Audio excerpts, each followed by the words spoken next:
말씀 들으며 읽기.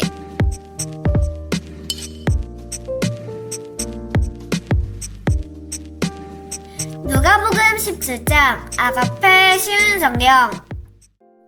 예수님께서 제자들에게 말씀하셨습니다. 죄짓게 하는 일이 없을 수는 없다. 그러나 죄짓게 하는 사람에게는 화가 있다. 어린아이 하나라도 죄짓게 하면 차라리 자기 목에 연자맷돌을 달고 바다에 빠지는 것이 더 나을 것이다. 너희는 조심하여라. 만약 내 형제가 죄를 짓거든 책망하여라. 그러나 회개하거든 용서하여라. 만일 내 형제가 하루에 7번이라도 내게 죄를 짓고 그때마다 돌아와서 잘못했다고 빌면 용서해 주어라. 사도들이 주님께 말했습니다. 우리의 믿음을 더하여 주십시오. 주님께서 말씀하셨습니다. 만일 너희에게 겨자씨만한 믿음이 있으면 이 뽕나무더러 뿌리채 뽑혀 바다에 심겨라 해도 그것이 내 말에 순종할 것이다. 너희 가운데 밭을 갈거나 양을 치는 일을 맡은 종이 있는데 그가 밭에서 돌아오면 어서 이리 와서 앉아 먹어라 하고 말할 사람이 누가 있겠느냐? 오히려 종에게 너는 내가 먹을 것을 준비하고 내가 먹고 마시는 동안 허리를 동이고 시중들다가 그 후에 먹고 마시라 하지 않겠느냐? 시키는 대로 했다고 해서 주인이 종에게 고맙다고 하겠느냐? 이와 같이 너희도 명령받은 것을 다 행하고 나서 우리는 가치 없는 종입니다. 우리는 그저 해야 할 일을 했을 뿐입니다. 라고 말해야 할 것이다. 예수님께서 예루살렘으로 가시는 길에 사마리아와 갈릴리 사이를 지나시게 되었습니다. 예수님께서 어떤 마을에 들어가시다가 10사람의 문둥병 환자를 만났습니다. 그들은 멀리 서서 목소리를 높였습니다. 예수 선생님! 우리에게 자비를 베풀어 주십시오! 예수님께서 그들을 보시고 제사장에게 가서 너희 몸을 보여라 하고 말씀하셨습니다. 그들은 가는 도중에 몸이 깨끗하게 되었습니다. 그들 가운데 하나가 자기가 나은 것을 보고 돌아와서 큰 소리로 하나님께 영광을 돌렸습니다. 그리고 예수님의 발 앞에 엎드려 감사를 드렸습니다. 그는 사마리아 사람이었습니다. 예수님께서 말씀하셨습니다.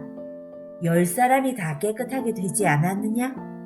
그런데 9은 어디 있느냐? 이 이방인 외에는 하나님께 영광을 돌리러 돌아온 사람이 없단 말이냐? 그리고 그에게 말씀하셨습니다. 일어나 가거라. 내 믿음이 너를 낫게 하였다. 바리새파 사람들이 하나님 나라가 언제 오는지에 대해서 물으니 예수님께서 대답하셨습니다. 하나님 나라는 볼 수 있는 모습으로 오는 것이 아니다. 또 보아라. 하나님 나라가 여기 있다, 저기 있다라고 말할 수도 없다. 왜냐하면 하나님 나라가 너희 가운데 있기 때문이다. 예수님께서 제자들에게 말씀하셨습니다. 너희가 인자의 날을 단 하루만이라도 보고 싶어 해도 보지 못할 때가 올 것이다. 또 사람들이 보아라 여기 있다, 저기 있다 하여도 너희는 그들을 따라 나서거나 찾지 마라. 마치 번개가 하늘 이편에서 번쩍하여 하늘 저편까지 비치듯이 인자도 자기의 날에 그와 같을 것이다. 그러나 인자가 먼저 많은 고난을 당하고 이 세대 사람들에게 배척을 받아야 한다. 마치 노아의 시대처럼 인자의 날도 그와 같을 것이다. 노아가 배에 들어가는 날까지 사람들은 먹고 마시며 장가가고 시집을 갔다. 그러다가 홍수가 나서 그들을 모두 멸망시켰다. 롯의 시대에도 이와 같은 일이 있었다. 사람들이 먹고 마시며 사고 팔고 심고 집을 지었다. 그러나 롯이 소돔을 떠나던 날 하늘에서 불과 유황이 비 오듯이 쏟아져 모두 멸망당하고 말았다. 인자가 나타나는 날에도 바로 그와 같을 것이다. 그 날에 지붕 위에 있는 사람은 집 안에 있는 물건을 가지러 내려가지 마라. 들에 있는 사람도 돌아가지 마라. 롯의 아내를 기억하여라. 누구든지 자기의 생명을 지키려고 하는 사람은 잃을 것이다. 그러나 자기 생명을 버리는 사람은 얻을 것이다.